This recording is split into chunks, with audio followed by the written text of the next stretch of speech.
What's going on, everybody? Welcome to episode 75 of the Hoop Venue podcast. My name is Tyler, and as always, I'm joined by my great friend Sean. This is going to be a part 2 to our last episode, so before you listen to this, I would suggest going back. We did a trade deadline episode, right? And we kind of were covering everything that happened up until the point of us recording. And then maybe an hour or two after we finished that episode, James Harden got traded to the Cavaliers, and everything there was like a ripple effect after that where the league just got completely shaken up. I don't know, where basically every team except for 2 or 3 made a deal. And so today is just going to be a continuation of that. We're going to be talking about every trade, move, potential league-altering thing that has happened since, I believe, midday on February 3rd. Sean, we can start with the James Harden trade. That's obviously what sold the show of the deadline. I feel like that was probably the most unexpected, B, the biggest move of the deadline in terms of how much the outlook of the rest of the season can change based on it. So what is your initial reaction to the James Harden trade? My initial reaction to the James Harden trade, first for the Cavs, I get it. I think they kind of saw the writing on the wall that with this group, that they needed DG's availability, because like when Darius Garland's on the floor, and their core 4 guys are healthy, they're a juggernaut, they're a buzzsaw, especially offensively, but even defensively, they're still more than fine. Actually, still a really good defense when they're all healthy, especially at the addition of Jalen Tyson, especially him kind of full-time taking the minutes away from DeAndre Hunter. Even kind of before they traded him, Jalen Tyson very clearly kind of asserted himself as that 5th starter, at least until whenever Max Strus, if he does come back. I would imagine Tyson keeps that spot. Yeah. Even with Strus. And they just kind of knew, they knew that, whether it's bad postseason performances or just lack of availability from Darius Garland, that they relied on his, shot making and playmaking ability still. So the Cavs decided to go out and get a guy that is, a better basketball player than him currently. That is, for the most part, durable. He had that one, like the big one that has affected him maybe long term, because he tried to play through it, is the hamstring, obviously, in 21, 22, whatever the year that is with Brooklyn. And we just saw that kind of like affected his burst. But outside of that, James Harden is a really durable player. He's practically an Iron Man. So knowing that you're going to get, even with the bad playoff performances here or there from Harden, you're going to get a just ground level of playmaking. Like it's just a one of the highest floors that you can have from a primary ball handler with this playmaking and the shot making and stuff like that. From an offensive standpoint, I'm not really worried about the fit at all, because Harden can shoot off the ball, obviously. He's going to make Donovan Mitchell's life a lot easier, and now Donovan Mitchell gets to kind of play that 2-guard role where I think he's probably just better off at. Or at least from an offensive like maintenance standpoint, it's just more beneficial right now, at least for Donovan Mitchell that way. And then Evan Mobley and Jared Allen are going to get spoon-fed wide open dunks and layups, and Jalen Tyson and Sam Merrill are going to get fed wide open off-screen threes. So from Cleveland's side of things, I understand the pivot, I understand the move. You're really going all in on like a 2-year, maybe 3-year max window, which is fine because Donovan Mitchell's contract is only for the next 2 to 3 years anyway. You're trying to convince him to stay in Cleveland, as he's 28. Donovan Mitchell's 28. I couldn't tell you. That sounds right. 29. Okay. He'll be 30 to start next season. So yeah, you're kind of in a window anyway. So I can kind of understand it from Cleveland's side of things. To be really quick on the Clippers standpoint, I get it. You kind of looked at it like, look, we're not going to pay Harden anyway. More than likely, we want to get younger. Why not, take the gamble? And this could be like, this is a super like efficient, like buy low candidate. Like the fact that you got, if he's healthy, if he's able to get back to form, a guy 10 years younger that you can realistically build out the next era of Clippers basketball with at the point guard spot is really, really encouraging. Darius Garland, I was watching some film of Darius Garland for some stuff with one of my players. And man, when he's healthy, he's so freaking good. He's easily one of my favorite watches in the entire league. I'm not going to lie, my excitement was at an all-time high, and then they traded Zubac, and my excitement got a little bit lower slightly. But that's more or less about like the Garland Zubac fit than it is a like Darius Garland trade thing. But we can get more into that later when we talk about the Zoo trade. But from the Clippers, makes sense. Cavs would pretty much make sense to me too. Yeah, Garland's an elite player when he's healthy. It's just that's the big caveat when he's healthy, because it seems like every year it's something, even if it's minor, it's something that prevents him from reaching his highest level of play when it matters the most in the playoffs, right? Like last year it was the toe injury in April. I think it was like April 9th he hurt it, so like 2 weeks before the playoffs. And he plays 2 games against Miami, sits out games 3 and 4. I believe he missed games 1 and 2 of the Pacers series, then comes back and clearly can't move right. Like just clearly not favoring that foot at all, can't move. And 90% of his on-ball game is his agility, his ability to cut back and forth with a live dribble, get into the defense, almost like a modernized Steve Nash type of approach in the pick and roll and getting into the defense with a live dribble, operating in that paint area and causing a lot of havoc with his agility. Just couldn't move right. Couldn't create separation, couldn't get into the paint off of screens. So then you get a lot more turnovers, you get a lot more settling for jumpers, you get less efficient shooting and driving. All that stuff just kind of fell apart for Garland in the playoffs. A year before that, it was a jaw injury early in the season that really messed him up. He loses a bunch of weight and then just physically is not at all the same player when the playoffs arrive. Is just getting like pushed around, not as explosive, not moving as well. And again, you see the same sort of thing where he's just not having that same type of offensive presence. But anytime he's been healthy for an extended period of time, Cleveland's offense is just humming, and that's because of all the skills he offers: the elite pull-up three-point shooting, the elite floater game, the live dribble playmaking, the ability to push pace and transition and get everyone involved out of pick and roll. And then is also his ability to flex into an off-ball role when you want to run things through Mobley or Allen with more delay action, or run things through Mitchell and bring Garland off of screens. He's just such a high-level, versatile offensive guard. And that's why the Cavs offense always relied on him for that extra boost, right? Like when Garland was off the court, you'd still get these, like Mitchell minutes will give you like a 120 offensive rating. But the signal was always when Garland's out there with any collection of players, that's when you start jumping up to like the 124, the 125, the more all-time type of offense. And just to throw some numbers at you from last season, when Garland and Mitchell were on the court together, the Cavs had a 124 offensive rating, which was about 9 points better than league average. When Garland was on the court without Mitchell, they had a 125 offensive rating, 10 points better than league average. And when Mitchell was without Garland, it was a 121 offensive rating, so like about 6 points better than league average. Point being, with any collection of Garland and Mitchell, they were a great offense, but it's clear that the Garland minutes were generally the ones. And also, I will say, Garland played a lot of minutes with Ty Jerome, and so we've always talked about how underrated Ty Jerome is and how much of a boost he gave to the offense with his efficiency. So it is worth noting that Garland and Ty Jerome, that duo was often what was driving like the 125 offensive rating. Point being, when Garland was on the court, the Cavs were extremely good, and they reached all of the heights that you'd expect from a championship contender. That's why we were so high on them last season. It wasn't just that like they fell apart in the playoffs. It was that we never really got to see the extent of how good this roster was and whether or not they could compete for a championship at full strength. Because Mobley gets hurt, Strus gets hurt, DeAndre Hunter gets hurt, Garland gets hurt. Their whole team just got absolutely ravaged by injuries. And I went back and looked at like some of the statistical indicators they hit because I remember being so high on them going into the playoffs. I mean, they became the 5th team of the 2020s to win 64 games. That's no small feat. But it's specifically the level of two-way play. So they had a top 20 offense in NBA history. Statistically, they were 7 points better than league average overall, which I believe ranks them 19th all time. And then they were also 2 points better than the league average defense. So I went back and I looked at how many teams in NBA history were 7 points better than the league average offense while also being 2 points better than the league average defense. Here's the list. The 1971 Bucks with Oscar Robertson and Kareem Abdul-Jabbar.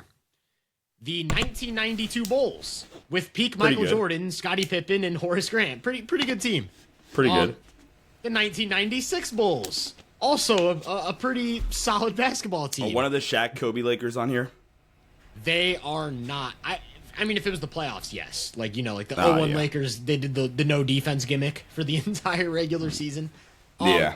Another team to do it, the 2024 Celtics. Pretty good basketball team. The 1997 Bulls. Pretty good basketball team. And the last team to do it besides the Cavs was the 2016 Warriors. I was about to say.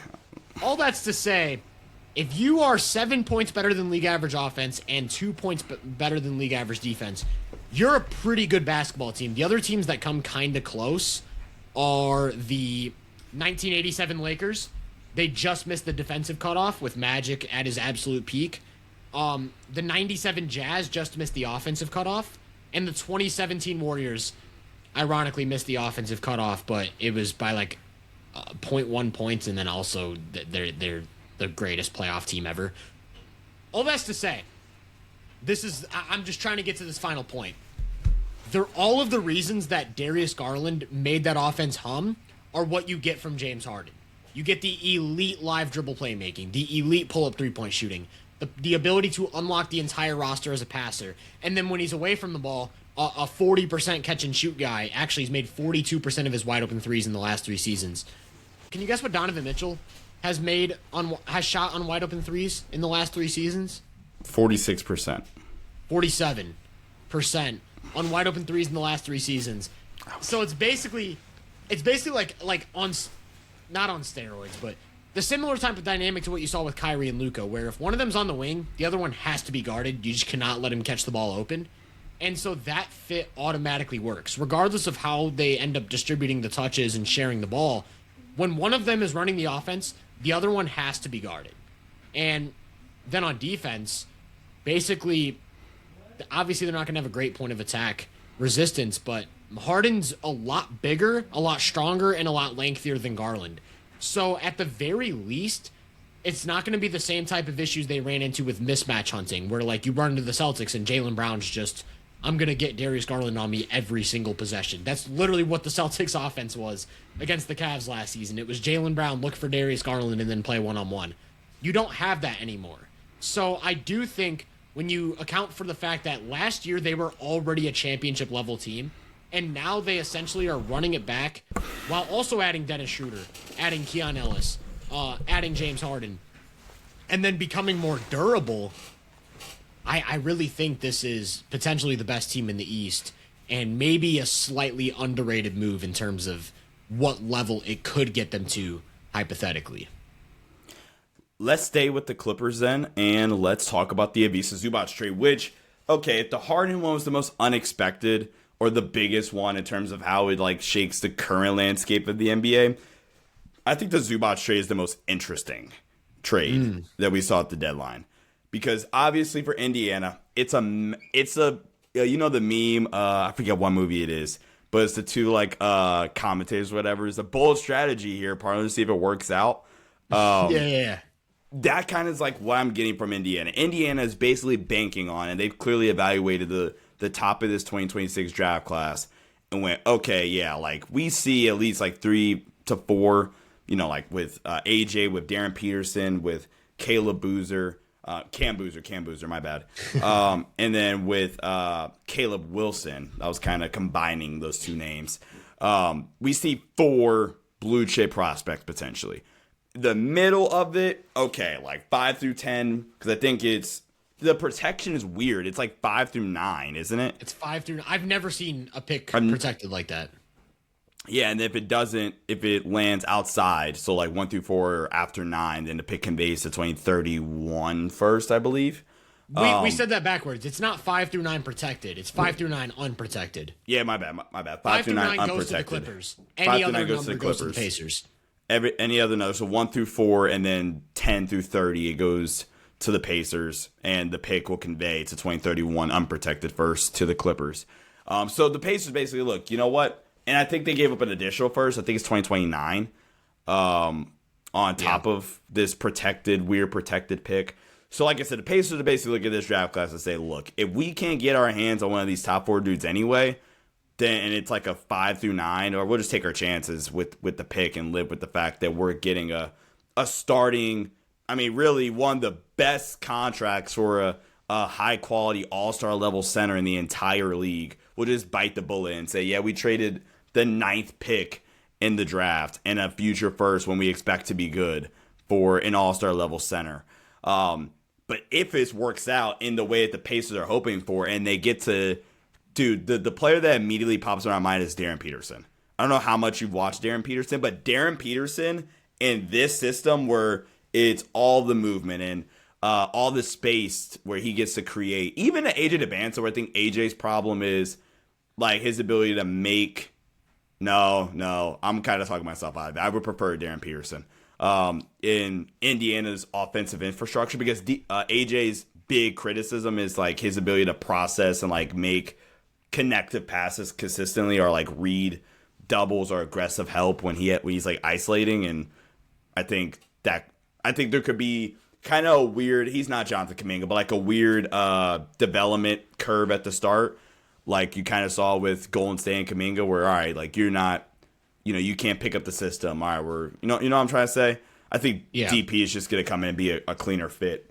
But now you're just running this team back, man. Halliburton, it's different in the sense of Zubac is and Miles Turner. But like you get an all-star level center who's a better defender than Miles Turner. On top of the versatility they still have, you still have Nembhard, you still have Nesmith. If you get Darren Peterson, for example, you trading Benedict Mathurin won't necessarily even be all that crazy. And then you still have Pascal Siakam, who I actually forgot about when I tweeted out about like me liking the Pacers' idea and vision going into next year. But like, dude, the Pacers are loaded. They're loaded going into next year, especially if they're able to pull off the top 4 pick. Yeah. What's interesting to me about the Mathurin thing is that he was more of a specialist for them in the playoffs. He came off the bench and he would sometimes play 10 minutes, sometimes play 12 minutes, or sometimes play 30 minutes because he's got the scoring going. And his role was very simple. Like he had some nice defensive possessions. He had some crazy blocks in the Cavs series, I remember specifically. So like he was bought into doing the little things, but primarily when Mathurin came in the game, it was, we need a little scoring punch. We need a scoring boost. And it's just the fact that he can get downhill pretty much whenever he wants, and he's a foul drawing machine. I'm pretty sure he had like one of the highest free throw rates of any playoff run in NBA history. It was like 11 free throws per 75 possessions or something absurd. So with Mathurin, you get this big scoring presence in spurts, right? But it wasn't an integral part of their core and what made the Pacers. And I think the fact that they could make this type of trade without sacrificing their core identity is what makes it so special, right? You still have Halliburton as your engine, and he's the one that makes everything run. Nembhard is still your primary point of attack guy, secondary ball handler. Nesmith is your primary wing defender and key floor spacer, off-screen weapon. Siakam's your go-to half-court isolationist. And it's just, okay, how can we revamp the center position to account for the fact that we lost Miles Turner? And it's a very different look. Like you said, it's going to be a little bit slower.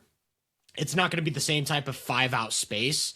There's not going to be as much hedging on defense, but Zubac brings a lot of things to the table that they didn't have before that now make them maybe even a tougher playoff cover or even tougher to score on in the playoffs, right? Like starting with the offense, Zubac is a massive pick and roll big. Like he's a huge target. He's an amazing finisher who can make plays out of the short roll. And anytime he screens, the backside defense is going to be compromised. And it's like, oh, Halliburton happens to be the second or third best skip passer on the planet. So automatically you can see how much trouble the defenses are going to run into where it's like, do we tag Zubac? Do we put 2 on the ball? What do we do here to protect it? Like keep Zubac from rolling into open space without also giving up a 45% open corner 3 to Aaron Nesmith or whoever, Obi Toppin, or whoever's in that corner. The other aspect of it is Zubac is, again, like the 3rd best post scorer in the NBA. So you can't switch. Like there goes your switching strategy that every team tries to do against the Pacers because Zubac just destroys mismatches. And then again, we've seen teams try to like scram switch and stuff, but Halliburton's too good of a passer and too anticipatory to make those types of disguised switches against. And again, you're just giving up open corner 3s. And then it's like, oh yeah, also Zubac's going to give you like 4 offensive rebounds, 10 defensive rebounds. Turner was only averaging like 6 rebounds a game for them. So immediately you get way better on the glass, way more of an interior scoring presence. And then on defense, it's just like now we have our drop anchor big who's going to hold down the fort and allows us to be more aggressive on the perimeter with our defense. Like Nembhard now has a legit elite pick and roll partner on defense. Same with Nesmith. But what makes this so interesting to me on the Pacers side is that they were able to get Zubac without giving up the versatility that they still have at the 5 position. They still have Jay Huff. So if you need to go 5-out spacing, you go Jay Huff. They still have Obi Toppin, Jarris Walker, Johnny Furphy, who I hope is all good from the injury going into next year. All of these, so they can go to small ball looks, they can go to spacing looks, they can go to switch everything looks. They still have all of that versatility at the 5 position. They just now also have a legit elite, like traditional anchor on both sides of the ball. So moving forward, I think the Pacers really, I will say, like, I'm a big fan of contender level teams just like not being complacent. Like I can envision a lot of teams getting like the potential for a top 4 pick and just not even entertaining the idea of trading it because it's like we don't think we can make a move to get to that next level again. Whereas the Pacers are like, this is an asset. We know once we get our guy back, we're going to be at worst a top 3 team in the East. So what can we do on the margins to get back to a finals level to where we can actually bring a championship to Indy? And I just love the aggression. I'm just such a big fan of the risk-taking. And let me ask you this, though. Like, if the pick lands 1, 2, or 3 or whatever, would you entertain the idea of trading it to then, like, make another move where it's like, we already have this core, look, we can maybe get another guy now? Only reason why I say no is because I want to maintain, like, our cap flexibility. And I think getting a good rookie on a cost control contract that could come in and if he's a high impact player, super exceed his contract in terms of his value on the floor, I think I would go that route because that's what I was looking at right now while you were kind of like talking and breaking down the Zubac angle and stuff. And like the aggression. I'm just going to like read off like their top guys going into next year and their ages going into next year. Pascal Siakam, 32. Tyrese Halliburton, 26 going into next year. Zubac, 29. Nembhard, 27. Obi Toppin, 28. Aaron Nesmith, 27. TJ McConnell is easily the oldest at 34 next year. Jarris Walker, 23. Ben Shepherd, 25. Jay Huff, 28. If Johnny Furphy's able to get back, 22. Anybody they draft one of the top 4 picks will be a child, and they'll be below the age of 20, practically. I think that getting a high-impact guy that can add to your already, like, this is a core I think that the Pacers have built that can legitimately sustain themselves for the next 5+ years. And also the other impressive thing is Pacers, by also being able to get Zubac and not pay Miles Turner the $30-ish million I think he got from Milwaukee, Zubac will only be making $20 million next year. Just wanted to throw that out there. The Pacers next season are not even a first apron team. They're not even a first apron team next season, which is honestly super, super impressive that they built out, if fully healthy, a team that on paper is one of the top 3 teams projected at least in the Eastern Conference next season, and to still not be a first apron team. The job that Kevin Pritchard and Rick Carlisle, the job that they have done at building a contender and handling the gap year has been really, really impressive. And if you're a Pacer fan, I'm super, super excited for next year. Even as a basketball fan, I'm just excited for next year. 100%. So on the Clippers side, I do want to talk about what I mentioned with Mathurin is that he has a legitimate superpower. Like, you cannot keep him off the free throw line. If he's being aggressive and he's getting downhill and you're giving him those touches to play in isolation or out of pick and roll, he's going to give you efficient scoring because of the fact that he's going to get like 9 or 10 free throws. And so that is a legitimate superpower. And I think the Clippers, moving on from this era of trying to compete with Zubac and Harden, I do think if you're the Clippers and you're going to move on from Zubac, this is the price to do it at, right? Like, you get potentially a top 10 draft pick, which I don't know if they're going to... That's really weird because it's like, it is a gamble, right? It's like you either... they're getting an unprotected first regardless if this doesn't pan out. But obviously there's a difference between getting the fifth pick in 2026. Regardless. Right.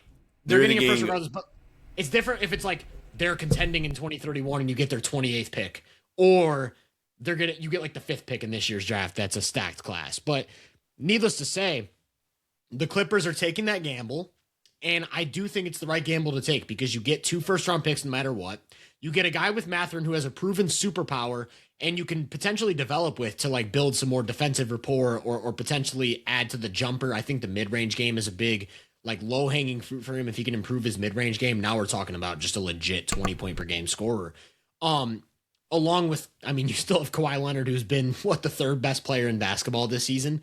So that's either a trade asset or just somebody to continue competing with. Because like the Clippers are still probably going to be good this year, just off the fact that they still have a lot of pieces and they still have Kawhi Leonard.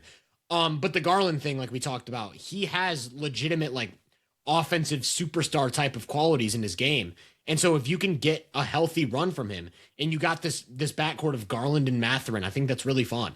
I think if you have Kawhi in that, that's really fun. They've got a lot of young pieces that are really nice. And I just think the Clippers are selling at the right price. I'm glad they're not hanging on to Harden and Zubac and trying to milk years out of like maybe a first round exit or a second round exit.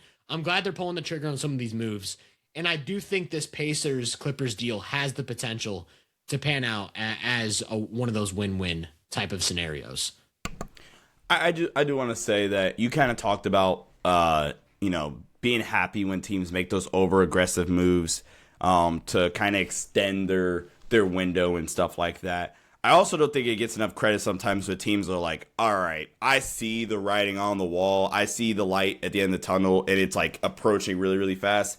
Let's just cut our losses now, and let's give us the direction going forward. And like you said, like, okay, the Clippers have been a fun story, especially recently when they've been, winning more games. I think I saw something. They're the best team in the NBA since December 9th. I think that's the date. Yeah. And Kawhi is obviously playing at just an absurd level right now. They've gotten some fun contributions from their role players, and I think Kawhi has also kind of like handled this really, really well. I think it came out that he like kind of went to Ty Lue and said, I'm gonna hold it down until DG gets back, and when I think Mathurin's also battling with an injury as well right now too. So the Clippers are going to be a sneaky, fun team to watch at the very least, even though their ceiling is very clearly capped for this season. And then, from the Clippers side, I think it's a gamble both ways. If they're able to get the 6th pick in the draft this year, you can even use that and try to flip that and trade back and get further assets or, kind of launch a soft retooling of the franchise. So, like you said, I could very clearly see this panning out, and in the next 5 years where we're looking back at crazy trades that happened, this deadline kind of being like a win-win and a nice soft reboot for the Clippers. So before we move on from the Clippers, I do want to briefly mention I didn't know they'd never waived Chris Paul. They just sent him home. They just said stop coming into work, and they actually finally traded him at the deadline, which, like I said, I didn't even know he was on the roster, but they traded him to the Raptors. And I don't know if the Raptors already waived him, but it was clear that he was going to be waived. And I just want, what's going on with Chris Paul, man? He's just not going to get a retirement year. Like, he's just done. This is it. He's never going to play again. Like, I really don't know what's going on with that. They're doing my goat so dirty, man.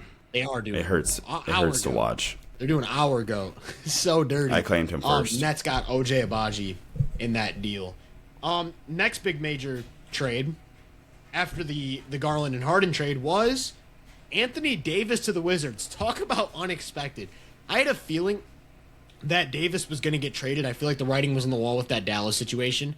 But talk about an unexpected landing destination. Like, I didn't have the Wizards on my radar at all. But again, the price wasn't ridiculously steep. Like, they sent OKC's first-round pick, which will probably be 30th. They sent a top 20 protected first-round pick in 2030, a bunch of seconds, A.J. Johnson, Malachi Branham, Marvin Bagley, and Chris Middleton. And you get Anthony Davis, and also Jaden Hardy is a sneaky throw-in this trade as someone who's a legit NBA player. They bought low on Trae Young, essentially just salary dumped players for Trae Young. Then they also buy low on Anthony Davis and basically ship out a few non-valuable picks for AD.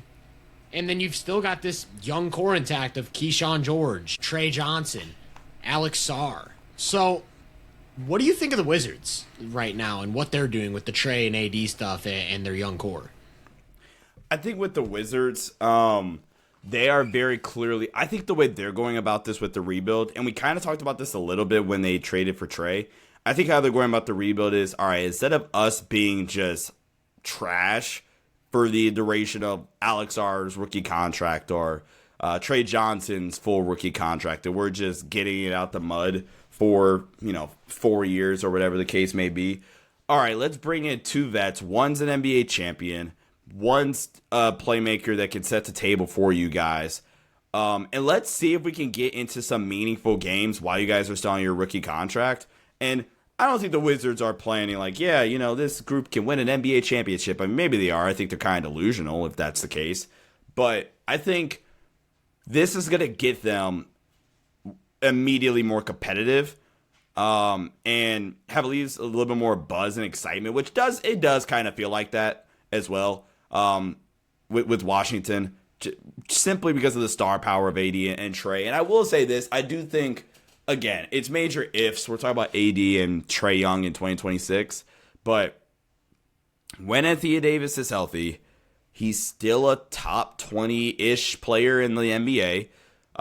When Trey Young's healthy, especially with AD and Sar and these shooters that they have offensively, you're going to have a really, really, really high floor as an offense. And I don't know what better trio, assuming they have 7 really, really good, not even trying to make a joke, really, really just solid players now on the roster. Both Treys, Trey Young, Trey Johnson. Keyshawn George, I've already admitted I was just flat out wrong about as an NBA player. Will Riley has turned into something, especially recently. Yeah. Alex Sar, Bilal Coulibaly, Anthony Davis, obviously. Like, they sneaky have some lineup versatility, and I'm kind of over the, if we're going to build a roster around Trey Young to have success, I kind of feel like that era's peaked this year. However, in theory, Trey, Keyshawn, Bilal, Alex Sar, AD. I mean, if there's going to be a group that could kind of make it work, especially on the defensive end of the floor, the group with 4, 6, 7 wing or big and above players on the roster, in the group, that sounds like a group that can work, especially with Sar and Keyshawn George specifically being able to stretch the floor. So I kind of get it, trying to and AD and Trey are very clearly going to be on borrowed time here in Washington. I think this is, let's give our young guys some experience in meaningful basketball games, the 9 games where you're going to lose by 30 for their entire rookie contract. I don't know. What about you? One thing I really like about this angle of putting young guys on the court with proven all-star talent is that you get to see different looks and how they operate next to different types of players. That's one thing that I think has always been underrated, where it's like, we're now going to see what Keyshawn George looks like next to a lead ball handler and what Keyshawn George looks like next to a legit interior presence like AD. We're going to see how Alex Sar looks next to another elite defender at the big position alongside him, or how Alex Sar looks when AD is the primary pick and roll big and he's more of an off big. We're going to get to see Trey Young with all of these young athletes, like you mentioned, Bilal Coulibaly. We're going to see Trey Johnson playing off of a lead creator with his high volume, versatile 3-point shooting. So I do think from that angle, it's really interesting. And what I keep coming back to is that the cost wasn't steep. I don't think I do understand the angle of we don't want to just win 40 games and not get a good draft pick. I do understand where people are coming from, but also I feel like they already have most of their young core intact. And that's where I think a lot of people maybe, well, I won't say miss the mark because maybe they just feel differently about the young core than I do. But in my opinion, Trey Johnson, clear NBA player, right? Trey Johnson is very clearly an NBA player. The volume 3-point shooting, the flashes he's shown just as an offensive player in general, I think Trey Johnson's going to have a spot in this league. Keyshawn George is a sneaky, just extremely versatile wing who can do mostly everything on defense. He's not a high-level defender, but he doesn't really have flaws. He can handle the ball. He can shoot off of screens. He's a good passer. He can get inside the arc and put downhill pressure. Alex Sar, we've talked about plenty of times as a rim protector, play finisher, spacer, someone who can operate up top and initiate action because he's a decent passer and ball handler for his position. Even going deep into the bench, Bilal Coulibaly, I think has a lot of offensive flaws, but just huge plus athlete and then very, very good defender. You've also got Champagny, who's sneaky, just like a Josh Hart level rebounder for no reason. I think the Wizards have a really interesting young core intact, and I think from what I understand, their line of thinking is this is the last year of being bad that we need to have. And if they get a top pick, like, don't let them get any one of Debanza, Darren Peterson, or Cam Boozer, because then now we have Trey and AD. We got them at a super low cost. We've got our superstar cornerstone of the future. We've got all of these supporting players. We're ready to compete like for a playoff, like second round appearance now, while also having all of these cheap contracts and all of these potential all-stars in the roster. So I like this angle for the Wizards, as long as they're not just marking time and they're actually looking to develop these guys with higher-end talent. And then, like you said, it's more of a rental than anything, where Trey and AD aren't going to be a part of the eventual Wizards contender, but they're here to help boost the young guys, create a more competitive environment, and potentially get the Washington Wizards back to the playoffs for the first time since 2021. On the Mavs side of this thing, you get off of AD. I mean, I've seen all the memes about the return, the like eventual return for Luka Doncic when you account for both trades that happened and just how much of a disaster it was. But on the Mavs side, I'm going to keep things positive. I'm going to keep things a lot higher, because have you happened to see what Cooper Flagg's been doing? Yes, Cooper Flagg has been playing at a ridiculous level recently. Ridiculous level. Like, absolutely absurd player already. It's super interesting His because I remember when touch everyone was as talking a 19-year-old is crazy. Oh yeah, I've never seen anything like it. The NBA's never seen anything like it. Like, he keeps breaking records for the types of games he's putting together as a 19-year-old. By the way, just turned 19 less than 2 months ago. Like, it's not like he's about to turn 20. He doesn't turn 20 for another 10 months. What's so impressive to me about the Cooper Flagg thing is I remember at the very beginning of the year when Jason Kidd put him at point guard, and he had a high usage rate and he was kind of just like thrown out into the fire. A lot of people were saying that this was really bad for his development and that he was going to build bad habits and not develop as a creator in the way that he would in a more favorable environment. And I remember I was around that time, I hopped on Nerd Sesh with Carson and Logan, and Carson had this idea. He was like, at every level of basketball, Cooper Flagg has been the ultimate figure it out type of player, where it's like he gets thrown into the fire, he starts off slow or has a couple bad games, and then just really quickly figures out what he needs to do and then starts producing. And we're now at the part of the season where Cooper Flagg has figured it out. He's got a high usage rate. He's the lead creator for a Mavs team that has no spacing whatsoever, and he already looks like a superstar two-way player. It's absolutely ridiculous. I was pulling up some numbers the other day, just like looking at how Cooper Flagg's season stacks up against other types of players, and one stat really like blew my mind. So Cooper Flagg is currently attempting 12.6 two-pointers a game. He's shooting about 13 twos a game, which is 9th in the NBA. And he's made 54% of his two-pointers. And I was like, wow, that's a really good mark. Like, he's made 54% of his twos on volume. Not a lot of players do that, let alone 19-year-olds. So I went and compared it to some other like guys who have made all-star teams and stuff. You know, Paolo Banchero's career-high two-point percentage is 51%. His career-high two-point percentage, Paolo Banchero, who was lauded as the next LeBron James, and like the superstar cornerstone of the Magic, peaked actually this season as a 51% two-point scorer. As a rookie, he was a 47% two-point scorer. And basically every talking point was that Paolo couldn't be a super efficient two-point scorer because of Orlando's spacing problems and the fact that they don't have a point guard. Well, Cooper Flagg's not playing next to an NBA-level point guard. There's no shooting on that roster whatsoever. Whoa, Max Christie. Calm down. And Klay Thompson in the front court. No shooting in the front court. I'll respect Max Christie and Klay Thompson, but no shooting in the front court. Just respect Max. Whatsoever. Cooper Flagg being able to get to 54% two-point scoring is absolutely outlandish. And he's also made, I believe, like 50% of his long twos.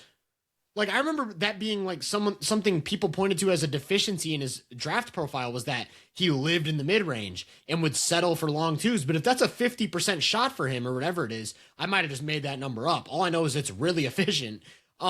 Whatever he's shooting on long twos, along with the fact that he gets to the rim at such a good rate, gets to the free throw line at a decent rate. I still think that's like a next step for him, is getting that free throw rate up to like 7 or 8 attempts a game. But to me, the ultimate sign of the type of player Cooper Flagg is the figure it out thing I was talking about. Because in the first Spurs versus Mavs game earlier this season, Cooper Flagg could not get anything against Wemby. Like, he could not get to the paint out of pick and roll. He was settling for a lot of weird long twos. He got blocked a couple times.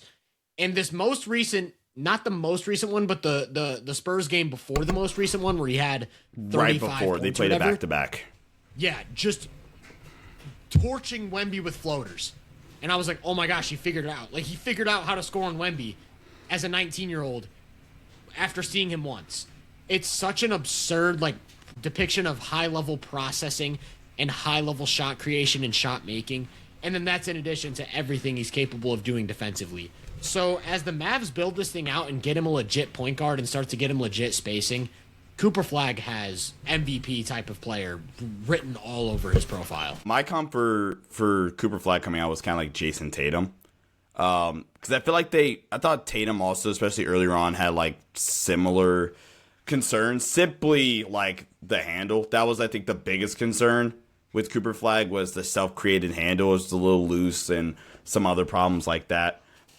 Tatum was, I think, the more developed jump shooter, which is why if you wanted to like have a knack with the comparison, I would understand.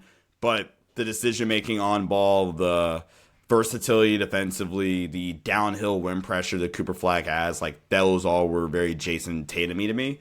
And again, like, just being able to see him already kind of like take the next step and make that mental switch in terms of attacking different coverages, or how to be able to just manipulate defenses that get to the rim and put pressure on the rim, or get to different counters, whether it's rising up comfortably with the long two or just playing up in comfortably out of mid-range on a ball screens, or being more willing to take the three ball. He's shooting the three right now at decent volume to where you at least have to respect the possibility of him shooting one.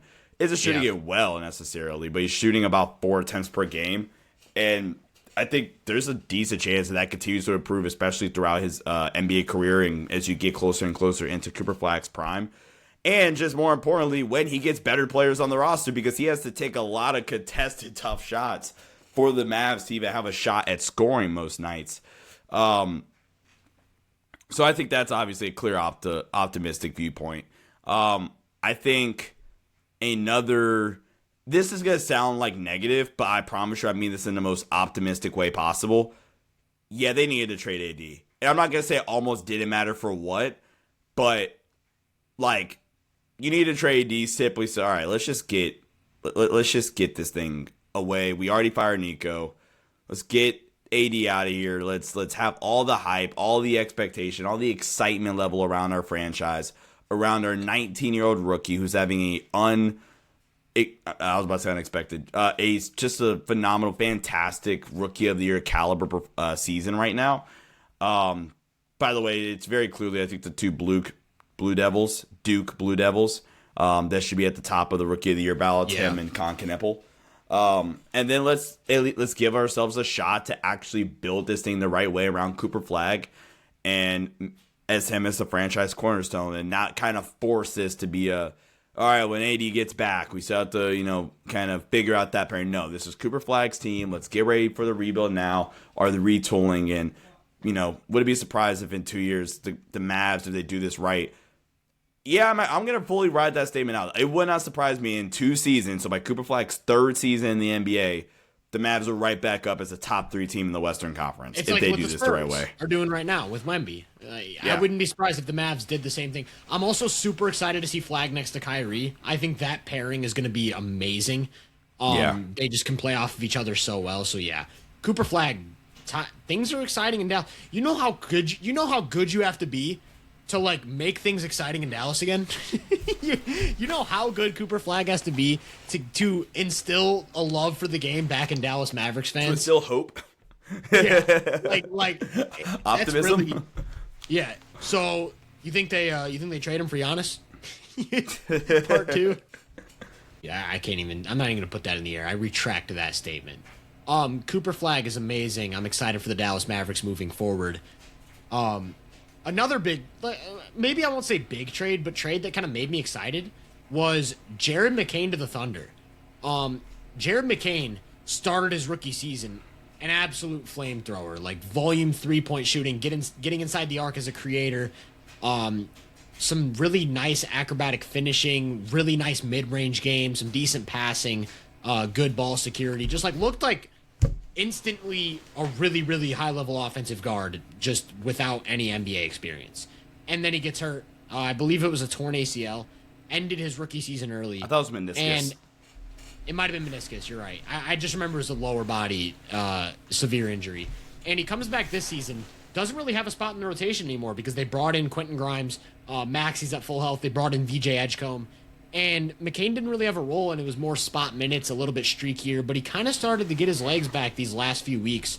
I believe it was like 50, 40, 90 for the past 10 or 15 games or whatever.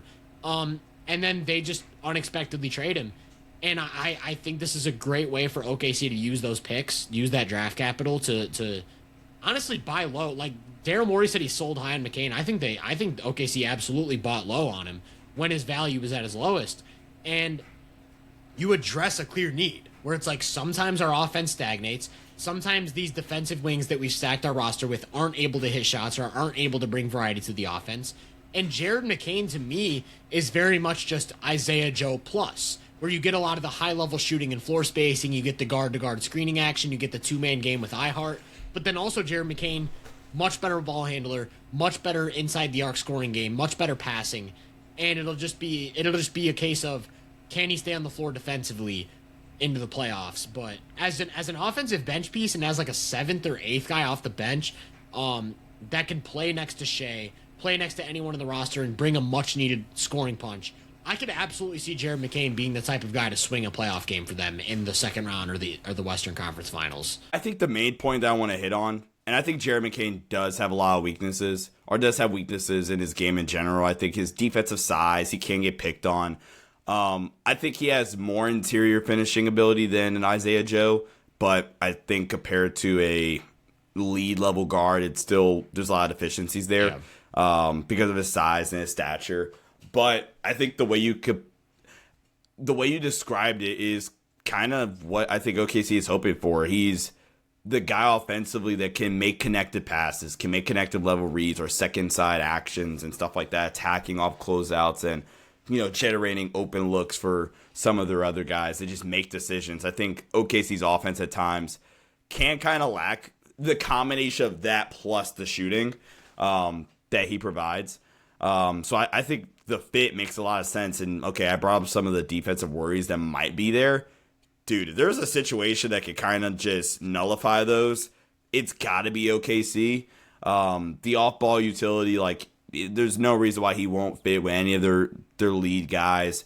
And even, like, okay, if we want to get kind of weird, you said the guard-to-guard stuff with him and Shea. You could use him as, like, an inverted guy for, like, a Chet even. And, like, create some havoc that way and, allow Chet to attack downhill or get to mismatch. And if you want to double, now it's Jared McCain, 40% catch-and-shoot guy wide open for three. Daryl Morey's such a prick for that. Like, why do we have to, like, have that statement in the press conference? That's not, I don't know, that's a very, I thought it was AI for a second, because that's just kind of weird. This is a weird year for executives in either football or basketball just calling out players that they drafted. Like, you have the Bills. What if Jared McCain came out and he said, Daryl Morey is a liar? I will never play for an organization that he is a part of. All right, Daryl. This is twice. The James Harden thing, we kind of just, all right, he's clearly delusional. He's crazy. We kind of let that one go. He wanted out of Philly. But this is twice now, Daryl. No, I love this deal for OKC. Very clearly a buy low candidate for OKC. Speaking of moves that I love, and maybe I don't love the return as much as I should or could, but the Warriors, finally, we can stop talking about it. Jonathan Kuminga is an Atlanta Hawk. I will say, just on the Warriors side, real briefly, we've seen in the last two seasons that when Jimmy and Draymond share the court with a big spacer, they're a really good team. In the last 2 seasons, Jimmy, Draymond, and Quentin Post, 9.5 net rating in 600 minutes. And Kristaps Porzingis is essentially Quentin Post on steroids, like 40% volume three-point shooter who can shoot from 30 feet out, elite mismatch attacker, one of the 5 to 10 best rim protectors in the league, and someone that can easily play next to Jimmy and Draymond in these lineups. The Warriors, at full health, would be a championship contender. The problem is, Jimmy's out for the season. Kristaps Porzingis is battling POTS, which I don't even know if you can recover from that. I'm not a medical expert. I don't know what's going on with that, but I just love the fact that, man, like on 2K, if you could turn injuries off, the Warriors are pretty freaking good, man. Like if you're starting, Steph, Moses Moody, Jimmy, Draymond, and Porzingis in the playoffs, like that can match up with pretty much any team in the league. So I guess the one thing I'm holding out hope for with the Warriors is one more prime Steph year, one more elite defensive year from Draymond, Jimmy and Kristaps on the court, and I guess Al Horford, you can be on the court too. I don't know if he's going to retire or what. But if that happens, this is the ultimate, I don't think there's ever been a bigger what-if team in NBA history in terms of what could happen moving forward, not like what we missed out on. What if the Warriors get everyone healthy and get one more prime year out of these guys? They will be really good because I don't know if you could build a center in a lab that's a better fit with Draymond and Jimmy. On the flip side of that, the Hawks, I don't really know exactly what they're doing. What I will say is they've successfully built the most athletic roster of nothing but wings in NBA history. So kudos to them. I do like what the Hawks are building in terms of just like, they clearly have a vision in mind where it's like, we're going to beat up teams on the glass by outrunning them, by switching everything and just like being more physically imposing than them. That is a recipe that's worked for teams in the past. It's just now Atlanta needs to start going on the margins and being like, okay, where are we going to get half-court playoff offense from? Or where are we going to get spacing from? Because those things do happen to matter in playoff basketball. But just in terms of the Hawks, like clearly seeing this era with Kristaps isn't going to go anywhere now that they've traded Trae Young. The fact that Jalen Johnson's emerged as a first-time All-Star, and I believe he's still 23 or 24 years old, there's a clear vision in place here with Atlanta. They get New Orleans first-round picks, so maybe they're the team that gets to choose number 1 or number 2. And I don't mind them getting Kuminga and Buddy Hield as a return for Kristaps, like anything, because like you said, we don't know what Kristaps' status is and if he's ever going to be able to fully recover. Yeah, the Golden State Warriors for next year are just the if team. They're the if team. And like you said, no, legitimately, if they're able to get healthy, if Jimmy's able to kind of bounce back and be 85% to form, if Steph's able to have one more year where he's able to carry. You know how much? Okay, we don't really do the legacy talk, but like some talks that have to be had. If Steph at 38 is able to be the best player on a team that just makes it to the finals, some conversations have to be had about Steph, and then obviously if Draymond and Porzingis can have one more healthy year. Dude, I just saw the script. Like I just had like a come to Jesus moment. I just saw it. 38-year-old Steph leads the Warriors to the finals, and James Harden revenge. Oh, James Harden revenge. Well, hold on, wait. I'm gonna add to it because this is where I thought you were going. James Harden revenge helps lead the Cavs to a title while being assisted by Donovan Mitchell and LeBron James en route to his 5th title back at Cleveland. I thought that was the direction you were going to go. I had a feeling you were going there. The LeBron and Steph reunion in 2025 in the finals. They're both just like halfway out the door. No, I think a big part of this, though, is the fact that Steph is still playing at such an absurdly high level. The fact that we can even talk about the Warriors like this is kind of baffling. Like, Steph is not supposed to still be this good as a small guard at his age. And especially after all the injuries he's had over the years to his lower body. We were just talking about LeBron and the Cavs against Steph and the Warriors for ring number 5. The Unks. Well, okay, yeah, but my pivot from that would be, well, what happens when the Cavs run into the new look Chicago Bulls? Oh, with what? Guardland? Hey, that's kind of funny. Guardland. There you go, yeah. There we go. Hey. Guardland. No, what the heck is going on in Chicago? I don't know. They have like the weirdest roster of all time. They legit have 10 guards. Their management group has been so like I won't say their management group, but their like history of moves in the past decade has been so bad that I automatically grade them on a scale of like, if you made a move, it starts at a B because you finally like did something. And so it's like, if you made any type of move, it starts at a B. And basically every move the Bulls have made has been just a flat B because like I don't really know what the direction is. I do like the idea of grabbing young, talented players who have valuable skills and like trying to develop them. Like you get Jaden Ivey, you get Rob Dillingham, you get Colin Sexton. Sexton's a fun player. He's pretty good. But I don't really know what to make of what the Bulls are trying to build here. Are they trying to, like, you also get Anthony Simons, another guard who has like a superpower. He's an elite shooter, like one of the 10 best shooters in the league. But it's like, okay, we already have Josh Giddey. We already have Trey Jones, who, please get Trey Jones to a contender. I love that guy. You finally trade Vooch, so that's probably a B+. But what do you make of what the Bulls are building? Like, do you see a pathway to where, like, this pans out into something real? Or are they kind of just, like, making moves for the sake of making moves? I have no clue what the Bulls are doing. I'm very confused. Like, they very clearly have something in Mattis. I think Giddey is very clearly a long-term piece here. I like the, in the spirit of buy low moves, I kind of like the Ivy move. I think we talked about this on the last episode. We did. Yes, it happened. We talked about it on the last one. Yeah, I think we broke that one live. I mean, they still have Noah Senge, who they drafted this year, who's a raw, long-term upside play. But that's kind of the issue I kind of run with in Chicago right now. Is there's a bunch of like fine NBA level guards or just NBA level players in general on this roster, and not a whole lot of like upside looking around on the roster. Like Mats Buzelis and hey, I will say, like, one positive is that they're finally not good enough to make the play-in, so maybe they get a good pick. There we go. They increase their odds of getting the 7th pick instead of the 10th pick. Okay, moving on from the Bulls. The flip side of that is they traded Ayo Dosunmu to the Timberwolves, which I think is one of the more underrated fit moves. Love that. Of anything any team did. Because Dosunmu steps into the Wolves as a guy like who has his limitations, but really good downhill driver. Very, very good three-point shooter. I believe he's made like 45% of his threes this season.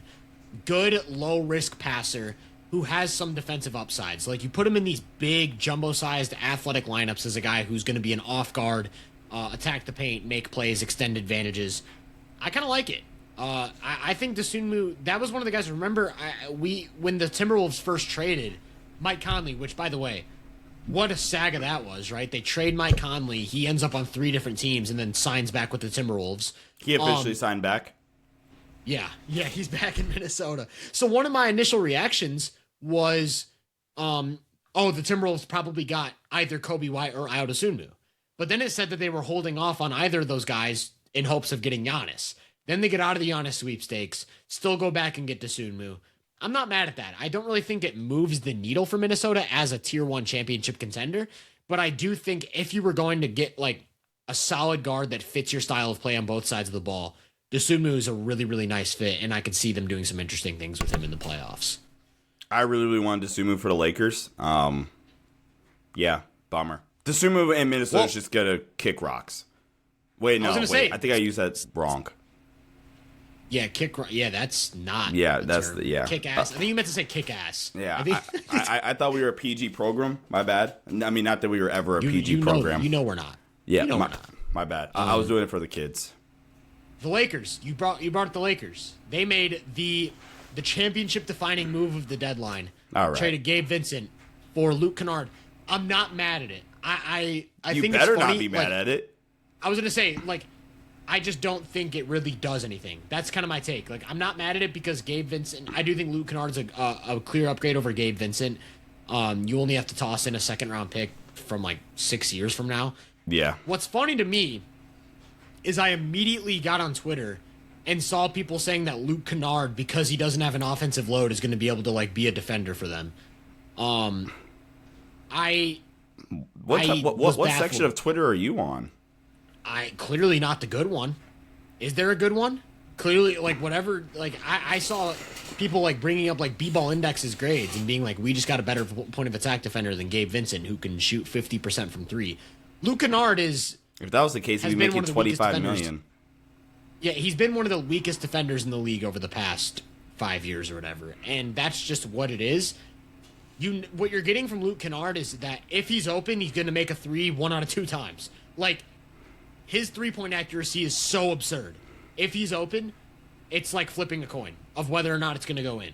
And that brings a lot of value if you have the defensive infrastructure to supplement that. But the Lakers don't. They're one of the worst defensive teams in the league.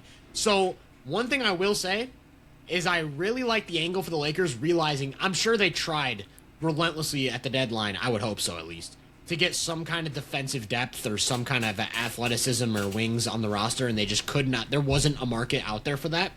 So they then pivot and are like, what if we just create like the highest level offense that we possibly can? And they essentially buy low on the most accurate three-point shooter in the league.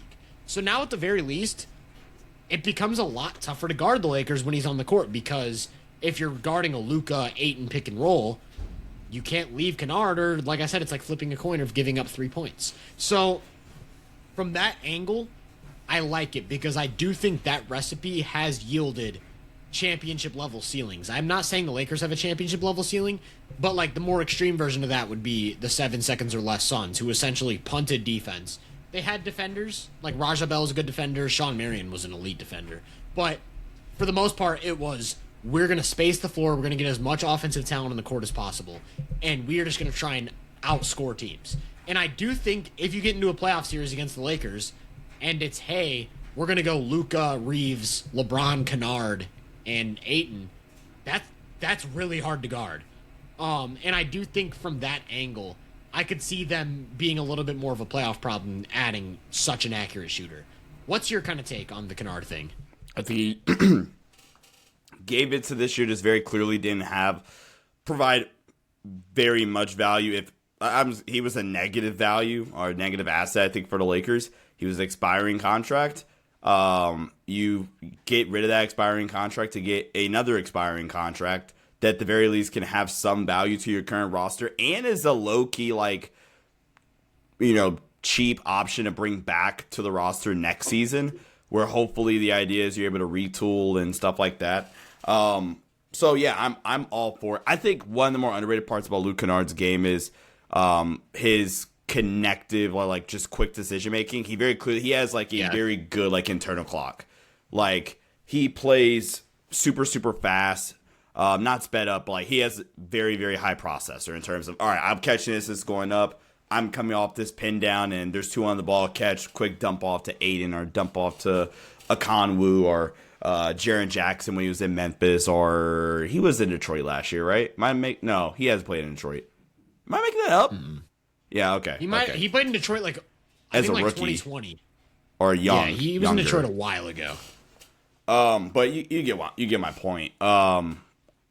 Obviously, can attack closeout. I mean, he can attack closeouts, but obviously, like the weakness is the defense. But to your point, like, hey, let's just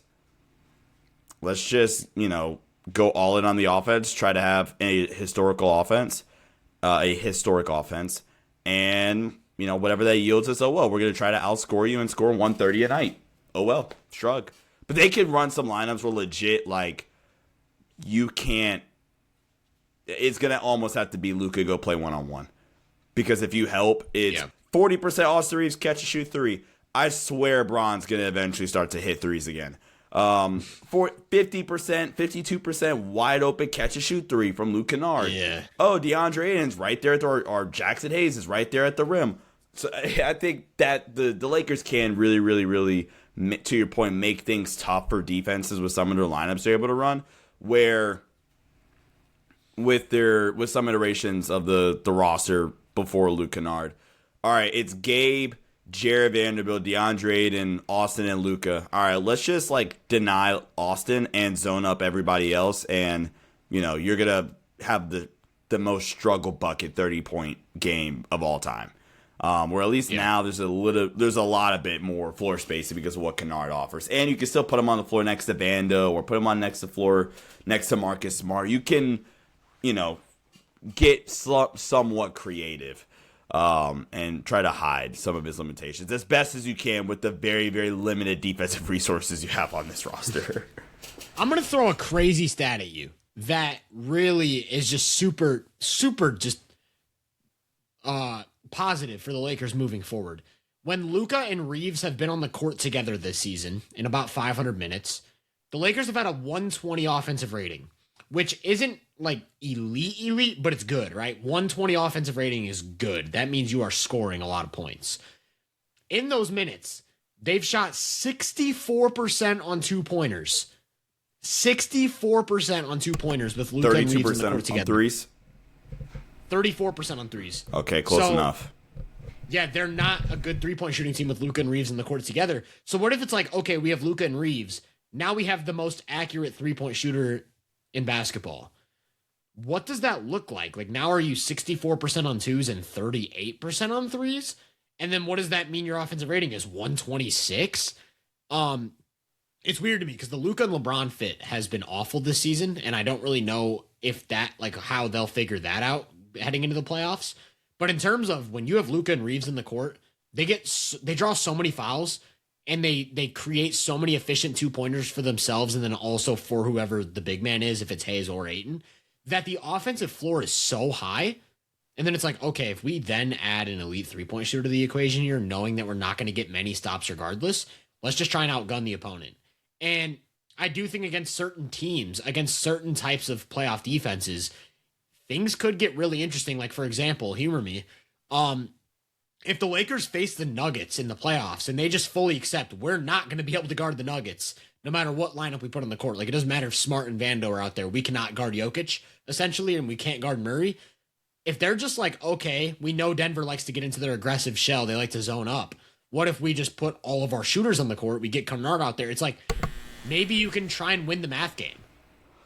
It's Austin, Luka, Braun, Kennard, and Ayton for 20 minutes as a group. All right, we're just going to try to have a 140 offensive rating and pray that we just make shots. Exactly, that's what it is. And it's like maybe 99 out of 100 times you lose the math on that because you're giving up layups in return. But the one time, all it takes is that one time, and that gives you a better fighter's chance than if you were to just have like some kind of construction of a fake gimmicky two-way lineup out there. Essentially is what I'm getting at. So I'm not mad at the move. I do think Luke Kennard is a decent upgrade to the team, even if he's your eighth man.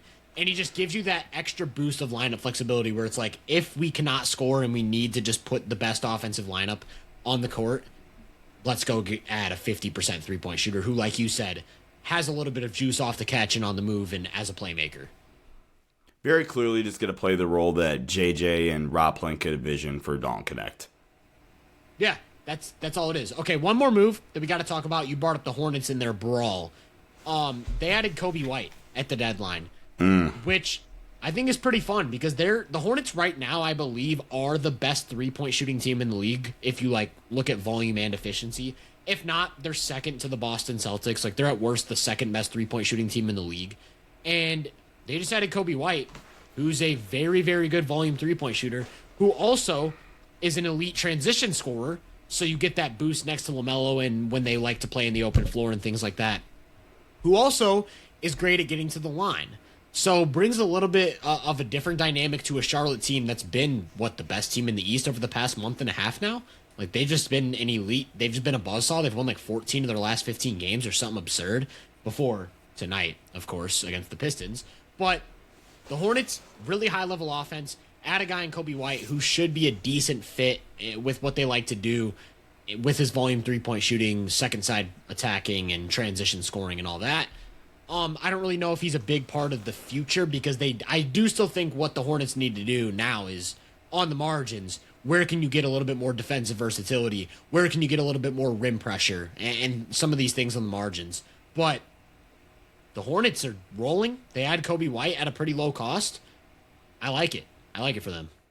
I love the idea of Kobe White in their offense. Specifically just the three-point shot-making ability and the transition scoring. Like, the Hornets are going to be faster because of Kobe White. They're going to be even better in transition because of Kobe White.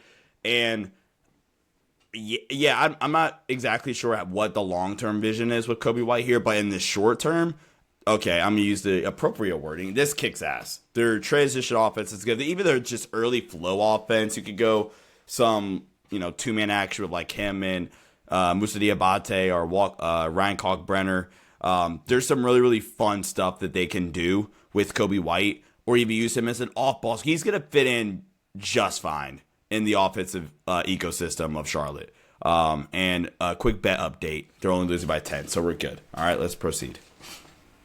On the Hornets side, I do think and maybe our next episode or one of our upcoming episodes, we're going to talk about the current state of the Eastern Conference. Yeah. The Hornets, to me, are clearly a playoff team. Like, they're clearly going to make some noise in the playoffs and cause a lot of trouble for some of these teams. So adding a guy in Kobe White who can be an immediate impact player, I do think it is helpful both short-term and long-term, because it's not like he's up there in age. What is he, 27? 26, maybe. 26? I want to throw out a scenario for you. The Hornets right now are only 2.5 back of the 8 seed. So they get the 8 seed. They win that first play-in game to become the 7 seed. Right now, the current 2 seed is the New York Knicks. It might, like, off the top of my head, I cannot. That sounds like an awful matchup for New York. For New York's defense, that's awful. It does, yeah, absolutely. Like, not that I would pick the Hornets to beat the Knicks. Exactly. That's not an easy rollover. Would I rather see Charlotte round 1 if I'm New York, or would I rather see the Orlando Magic or the Miami Heat round 1, or the Atlanta Hawks, the play-in Warriors? I'm not like Charlotte. I don't know exactly. I feel like a Charlotte-Detroit playoff series, I feel like that can maybe lead into a little bit more of like Charlotte's weaknesses as a team. But a Charlotte-New York playoff series could low-key like be a little scary. Give the Knicks a little, just a little bit of fear in round 1 if that were to happen. And I don't want to take away from what the Knicks are doing. The Knicks have been rolling recently. They're clearly one of the best teams in the league, and I would say a championship contender. But it's just specifically what their weak points are is like they have mismatches to attack, and they don't always have the best constructed two-way lineups on the court, where it's like if they get defenders on the floor, they're easier to guard. And if they get their best offensive lineups on the court, you have weak links to attack and ways to get them into rotation. And Charlotte's offense, we've talked about, has so many layers. They're so good at seeking out the mismatch, so good at moving the ball. It's like very Indiana Pacers-esque. So they would run into a lot of issues trying to guard them and then trying to score on them on the other end if they have to get those defensive guys on the floor. So I hear what you're saying, but also, like, that's not even just a Knicks thing. I wouldn't want to see the Hornets if I'm any team. They would just freak me out, man. Like, I don't really know how you scheme for their offense. Their offense is so versatile that it's like there's not really much you can do besides try and switch and call it a day. I guess if you have no mismatches, then it becomes easy, but what is that? The OKC Thunder? And no one else can. And they beat them by 26. They hung 124 on the Thunder, actually, and it was actually that was such a fun game because instead of, and we already talked about this on the show a few episodes ago, but I want to reiterate, instead of attacking mismatches, they manipulated the spacing and made it so like Chet Holmgren would have to close out to Nipple and things like that. Like they are just an offensive masterclass after offensive masterclass every night from the Charlotte Hornets with the way they manipulate spacing, move the ball, attack mismatches, screen, get into their offense quick. Have so many different guys who can put the ball on the deck and make plays. So much three-point shooting. They just win the math game. It really is that simple. And then also they've been very good defensively over the stretch, primarily because Moussa Diabate is apparently just an all-NBA big out of nowhere. Shout out Moussa Diabate. But yeah, Hornets are good. Kobe White's good. I do want to briefly mention a few trades that also happened that we're not going to give too much time to, but just like also kind of happened and are pretty fun. Xavier Tillman also went to the Hornets, so shout out to that. Tyus Jones, I believe, is on the Mavericks now. He moved like right. 4 times. His current team is the Dallas Mavericks. Yep. Tyus Jones on the Mavericks. Jose Alvarado to the Knicks is a really fun one. I think he's like actually going to be in their playoff rotation. He's a good point of attack defender, spacer, playmaker. I like Jose Alvarado in New York. Bucks get Nick Richards, Usman Zhang. The Suns get Cole Anthony. Actually, did the Bulls end up with Nick Richards? Who the heck has Nick Richards? I thought it was Chicago. He got traded to the Knicks. And he got traded to the Bulls and the Bucks. It says on this same trade somehow. Okay, it's the Bulls. Nick Richards is in Chicago, so hey, that's one less guard in your rotation. The You Grizzlies said got Nick Eric Richards. Gordon. Nick Richards is a center. That's what I said. It was sarcasm. It was. Oh. It was. My about, bad. Yeah, My bad. they don't. It's a non-guard. It's a non-guard in the team that's filled with guards. Same with Yabusele. The Bulls got him. Trace Jackson Davis to the Raptors gives them a third string center. Jock Landale to the Hawks and then goes absolutely nuclear with like 26 and 11 in his debut. I wonder who's going to end up with Lonzo Ball. Do you have any takes on that? It's going to be the Lakers. Lol. It's going to be the Lakers, I think. Are they going to buy him out, or has he already been? I think he's already released. Yeah. If I'm not wrong. And I think it'd be either Charlotte or LA. If I had to guess. Yeah, it says on Google that his current team is the Cavaliers. We all know that's not the case. I believe that's every move. I don't think I'm missing anything. Yeah, that's pretty much it. Is there anything else you want to add? No, I think this was a fun trade deadline. A lot of moves shaking up things around the NBA, and I'm excited to talk about the landscape of the Eastern Conference coming up here soon. Whether it's the next episode or the episode after that. The Pistons have obviously been playing fantastic basketball all season. We've talked about the Hornets a little bit at length, but just a grand scope of things in the East right now, especially as we go towards the home stretch and post All-Star break. 100%. If you guys enjoyed, make sure to drop a like, subscribe, all that good stuff. If you're on Spotify or Apple Podcasts, a 5-star rating is very much appreciated. Make sure to follow us on social media. Sean's on Twitter at Sean_DAVI. Instagram at Sean_Davis23. I'm on all platforms at Tyler Britton _ of course, for my basketball content, Hoop Venue. We will catch you guys next time, probably with the landscape of the Eastern Conference in episode number 76.